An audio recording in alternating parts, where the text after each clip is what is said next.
Everyone. सबसे पहले आप सभी को मेरी तरफ से हैप्पी न्यू ईयर। ठीक है। अब देखिए, आज जो मैं जिस टॉपिक पे बात कर रहा हूँ ना, तो वो बात कर रहा हूँ ईवीएम और वीवीपैट के ऊपर।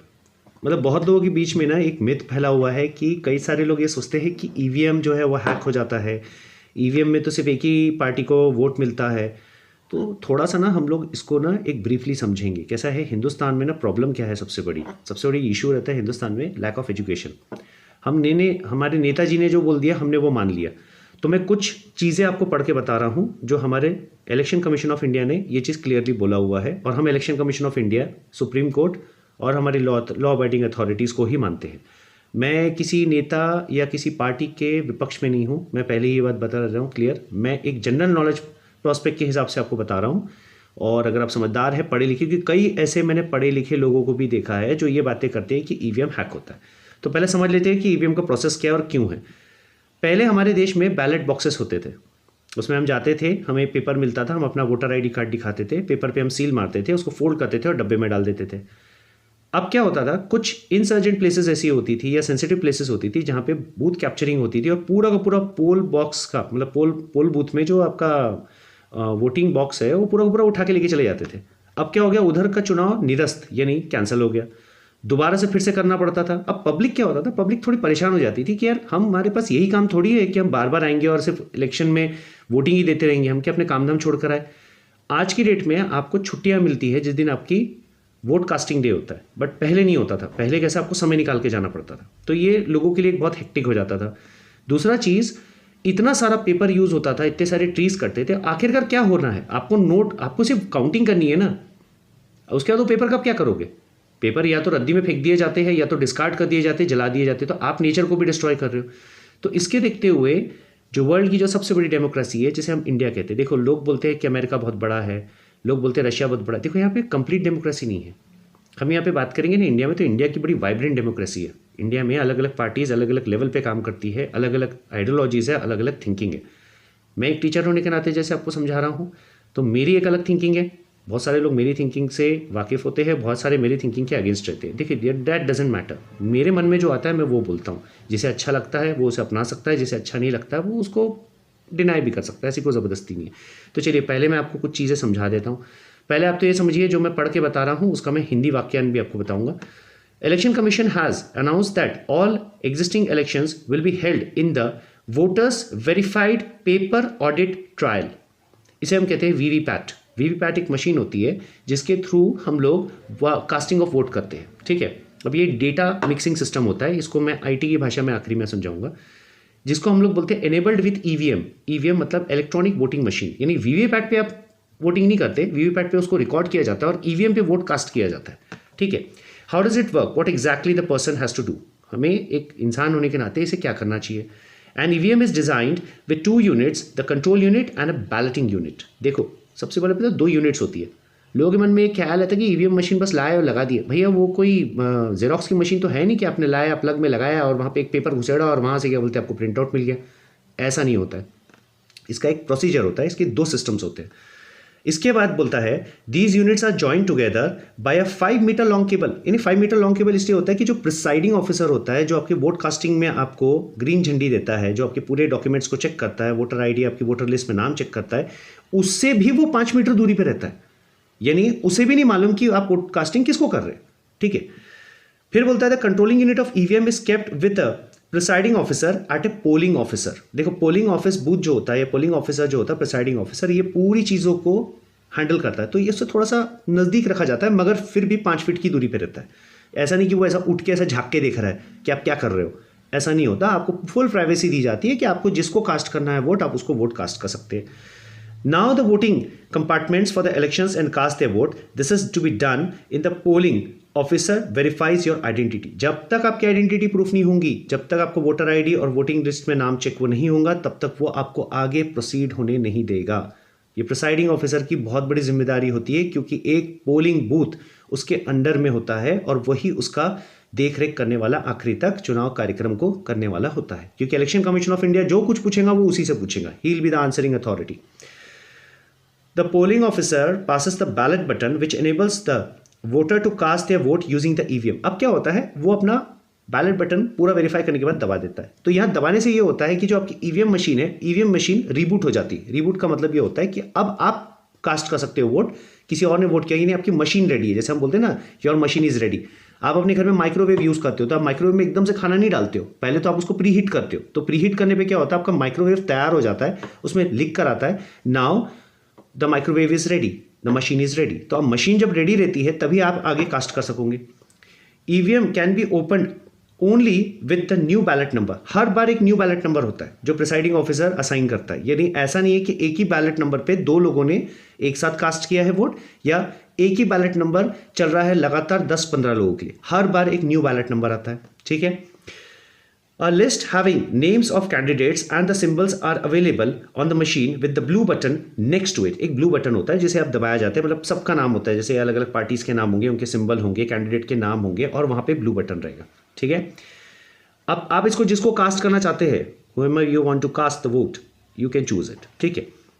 When a voter presses a button against the candidate he or she wishes to vote for, the machine locks itself। एक बार आपने कास्ट कर दिया, एक बार आपने बटन दबा दिया, किसी को भी वोट करे, आप समझो, आप मान के चलो आप किसी और को वोट करना चाहते हो और भलती की जगह आपने बटन दबा दी, तो आपका कास्ट हो गया वोट।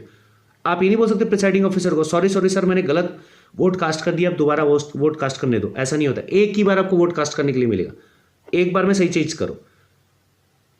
तो जितने मेरे बेवड़े भाई लोग हैं, पी के मत जाओ कि पता नहीं होशिश नहीं कि जिस पार्टी ने आपको दारू दी है, साड़ी दी है, चिकन दिया है एक रात पहले, आप पता चला भलती दूसरे को देकर आ गए। जोक सपाट ये होता रहता है हमारे देश में। मैं बोला ना, वाइब्रेंट डेमोक्रेसी है, ये बहुत काला इतिहास है हमारे देश का कि आज भी लोग एक 90 ml की शराब, आधा किलो मटन और एक साड़ी के चक्कर में ऐसे इंसान को वोट कास्ट करके आ जाते हैं जिसको पॉलिटिक्स तो छोड़िए, जो सोशल लेवल होता है उसका ना कोई सोशल लेवल रहता है, ना वो कोई सोशल एक्टिविस्ट रहता है, ना वो किसी टाइप का एक ऐसा काम करता है कि लोग उसको पसंद करें। बस ऐसा है कि नेताजी ने हमारी जेब भर दी, पेट भर दिया और हमारा लिवर को संतुष्ट कर दिया, हमने उसको वोट दे के आ गए। दैट्स अ सेपरेट पार्ट, हम उसके बारे में भी बात करेंगे। अब यहाँ पे क्या बोलता है कि the polling officials inside the polling shall facilitate you to exercise your franchise. देखो, आपकी फ्रेंचाइज चाहे लोकसभा रहे, विधानसभा रहे, चाहे आपका लोकल इलेक्शंस रहे, इसके लिए प्रिसाइडिंग ऑफिसर जो होता है और जो अंदर में पोलिंग बूथ में जितने भी लोग रहते हैं, ये आपको कोऑपरेट करते हैं। ये ऐसा नहीं होता कि ये कोई पर्टिकुलर पार्टी के होते कि नहीं हम ये पर्टिकुलर रीजन में इसकी सरकार नहीं है तो हम मदद नहीं करेंगे, ऐसा नहीं है। ये इनका ड्यूटी है।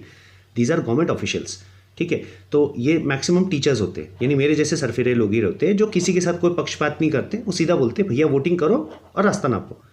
अब इसको हम ध्यान से समझने की कोशिश करते हैं। अब यहाँ पे बोलता है the design and the applications of the EVMs in the elections are considered as significant achievements in global democracy. It has brought about the transparency, swiftness and acceptability in the system. It has also helped in creating a vast pool of elections officials well versed। देखो, India जो है ना आज की date में सबसे highly populated है, तो इंडिया में ईवीएम ही होना चाहिए, ये मेरा कहना है, एक एजुकेटेड पर्सन का कहना। क्योंकि हमारे देश में इतने सारे पेपर की बर्बादी करना कोई मतलब का नहीं है। कुछ लोग वोटिंग करने आते, कुछ लोग वोटिंग नहीं करने आते, तो पेपर का क्या करोगे? पेपर तो बर्बाद हो गया, कश्ती बनाओगे उसकी, बरसात का इंतजार करोगे, उसमें बहाओगे। तो लोग जो है ना, लोग अभी एक ट्रेंड चल रहा है कि बैलेट वापस आना चाहिए, बैलेट पेपर वापस आना चाहिए। कई सारे पढ़े लिखे लोग ये चीज़ बोल रहे हैं। तो मेरा उनसे एक क्वेश्चन है यार, आप पूरे पेड़ पौधे कटवाना चाहते हो क्या? आपको प्रॉब्लम क्या है जाके वोटिंग करने? देखो, इंडिया के लोगों की एक प्रॉब्लम है। इंडिया के लोग बोलते हैं हम चाइना से 10 साल पीछे हैं। क्यों पीछे है? रीज़न वही है, हम कोई चीज़ अडेप्ट ही नहीं करते ना, हम लकीर के फ़कीर है। तो ऐसा मत करो, आप कोई चीज़ को अडेप्ट करो, कोई चीज़ को सीखो। स्टार्टिंग में यूपीआई आया था, लोगों के साथ फ्रॉड हुआ, क्यों हुआ? आप बिना सोचे समझे किसी को पैसा भेज रहे हो, आप पहले चेक तो करो, 1 रुपये डाल के देखो उसको, उसे मिल गया, उसके बाद बाकी का पैसा ट्रांसफर करो। नहीं, हम तो पूरा कर देंगे, फिर बाद में रो रहे हैं। बैंक जा रहे, बैंक बोलता भैया हम क्या कर सकते, आपने भेजा है पैसा, आपने हमें बैंक को इंस्ट्रक्शंस दिए कि उनको पैसा ट्रांसफर करो, हमने ट्रांसफर कर दिया। अब आपको जो भी ग्रीवियंस है आप जाइए और लॉफुली उसके ऊपर आप कर सकते हो कार्रवाई, वो करिए। तो ये गलती हमारी है, हम क्या करते हैं, हाफ नॉलेज रखते हैं, हम सीखने की कोशिश ही नहीं करते, ठीक है। अब इसको हम थोड़ा सा और ब्रीफली समझते हैं। अब कुछ कंट्रीज है वर्ल्ड में जिन्होंने ईवीएम को बैन की, कई सारी पार्टीज है वो बोलती है ईवीएम को बैन कर दो। मैं आपको उसका समझाता हूँ डिफरेंस क्या है, कि हमारे देश में ईवीएम क्यों नहीं बैन होना चाहिए और बैलेट पेपर वापस क्यों नहीं आना चाहिए। एक तो बैलेट पेपर बहुत खर्चा करवाएंगे आपका, इलेक्शंस महंगे हो जाएंगे, कॉस्टली हो जाएंगे, अननेसेसरी टैक्सेस आप पे लगेगा, फिर आप रोना रहोगे हम पे टैक्स लग गया। तो टैक्स क्यों नहीं लगेगा भाई? इतना पेपर कटिंग होगा, ट्रांसपोर्टेशन होगा, प्रिंटिंग होगा, इंक यूज़ होंगी, डाइज यूज़ होंगी, पूरा आपका पूरा स्टाफ यूज़ होगा, प्रिंटिंग स्टाफ यूज़ होगा, तो क्यों नहीं लगेगा पैसा? किसके जेब से जाएगा? इलेक्शन कौन कराता है? इलेक्शन आप कराते हो, सैलरी भी आपके नेताजी को आप ही देते हो, आपकी पैसा आपके टैक्स से ही जाता है। तो थोड़ा समझदार बनने की कोशिश करो, ईवीएम को सीखो, एक्सेप्ट करो, ठीक है। अब कुछ कंट्रीज है जिन्होंने बैन कर दिया है, पहले बता रहा हूं आपको। नामीबिया, यार नामीबिया अफ्रीकन कंट्री है, वहां के लोग पढ़े लिखे नहीं है, वहां के लोगों को अभी पेपर बैलेट ही चाहिए। छोटा सा कंट्री है, इतना सा कंट्री है, हमारा देश इतना बड़ा है, तो दोनों में डिफरेंस होता है, पॉपुलेशन डिफरेंस भी होता है। दूसरा कंट्री का एग्जाम्पल देता है, नेपाल, छटाक भर का कंट्री है, तो उतनी सी कंट्री को चलता है बैलेट पेपर, कोई फर्क नहीं पड़ता उनको, मगर हमको बहुत फर्क पड़ता है, हमारे यहाँ 145 करोड़ के ऊपर लोग हैं, ठीक है। आर्मीनिया, वैसे भी आर्मीनिया में कौन सी डेमोक्रेसी है, चेक करो आप, कौन सी डेमोक्रेसी है? कोई डेमोक्रेसी नहीं है, नाम की डेमोक्रेसी है, सब आर्मी चलाता है। बांग्लादेश, बांग्लादेश भी छोटा सा है। भूटान बेहद छोटा टूरिस्ट प्लेस है, गिनी चुनी पॉपुलेशन है, गिनी चुने पेपर छपाते हैं, गिनी चुने पेपर पे इलेक्शंस हो जाते हैं क्या? कोई ज़्यादा प्रिसाइडिंग ऑफिसर्स नहीं लगते, कोई ज़्यादा बड़ा स्टाफ नहीं लगता, कोई काउंटिंग नहीं लगती। उसके बाद मैं नाम लेता हूँ ऑस्ट्रेलिया। ऑस्ट्रेलिया का आप अगर ध्यान से देखो ना, लोगों को लगता है बहुत बड़ा है ऑस्ट्रेलिया। ऑस्ट्रेलिया ना सिर्फ एक साइड बसा हुआ है, एक साइड में ना ऑस्ट्रेलिया जो है ना वो पूरा बंजर है। तो आप ये कंफ्यूजन में मत आओ कि पूरा ऑस्ट्रेलिया जो है ना वो बैलेट पेपर यूज करता है।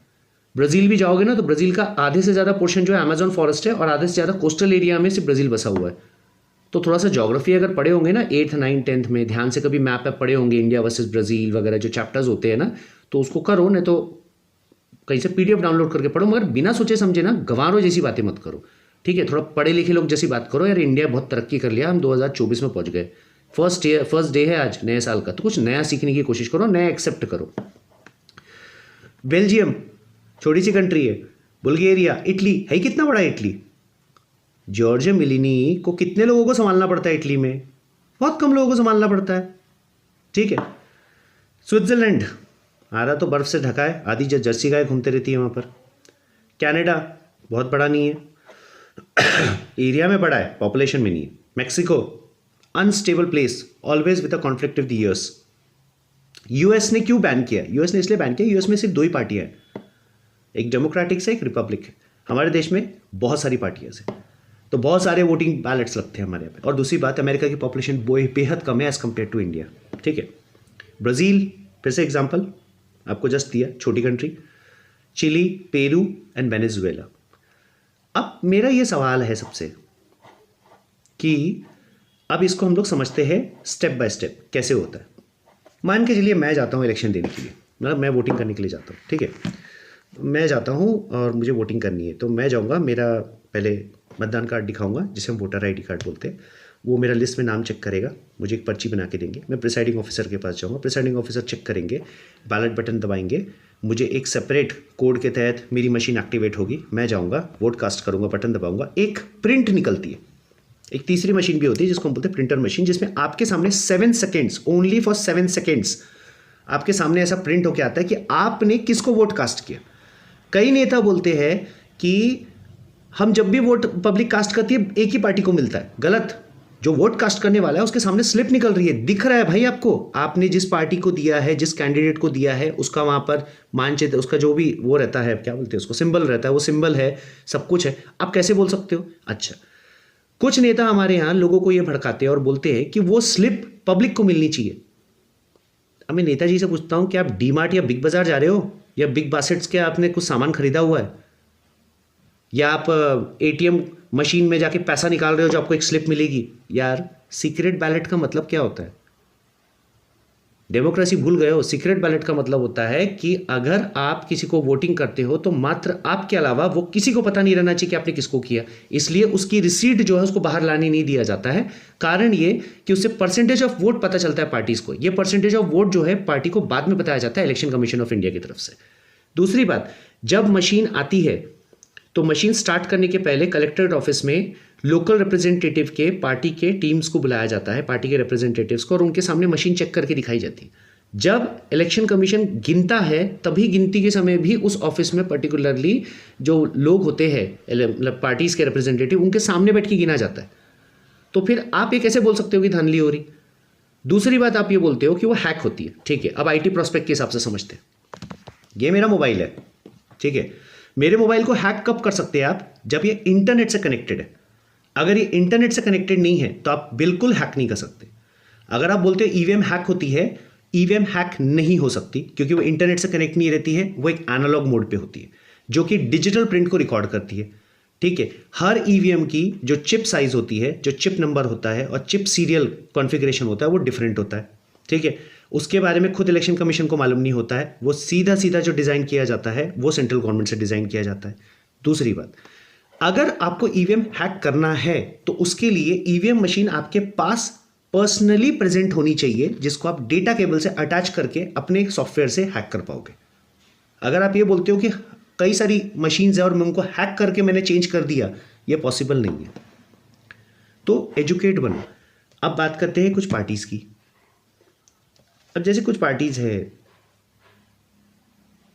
अब कर्नाटक का इलेक्शन हुआ था, ठीक है, तो कर्नाटक के इलेक्शन में कांग्रेस जीत गई। कांग्रेस बाकी समय ये बोलती है, या बाकी पार्टीज बाकी समय बोलती है कि ईवीएम में धांधली होती है। मेरा एक सवाल है पूछने का, कर्नाटक में आप जीते थे तो क्या ईवीएम को आपने क्या किए थे? इटालियन पास्ता खिलाए थे?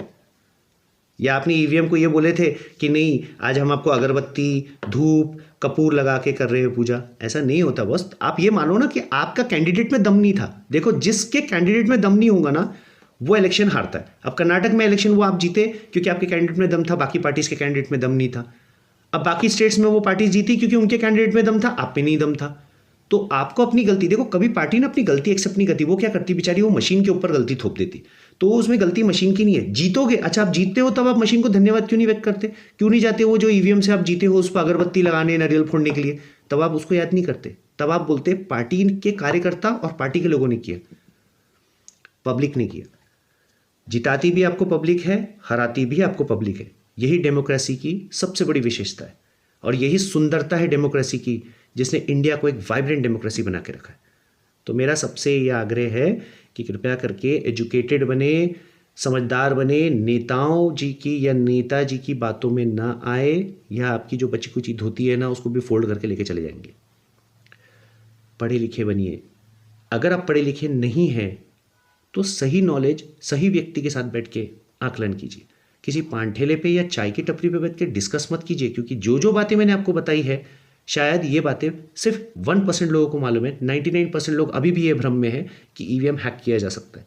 नहीं किया जा सकता है, ये एक टीचर बोल रहा है, क्योंकि टीचर सब बातों का एनालाइज करने के बाद ही अपने स्टूडेंट्स को सब चीज़ें समझाता है।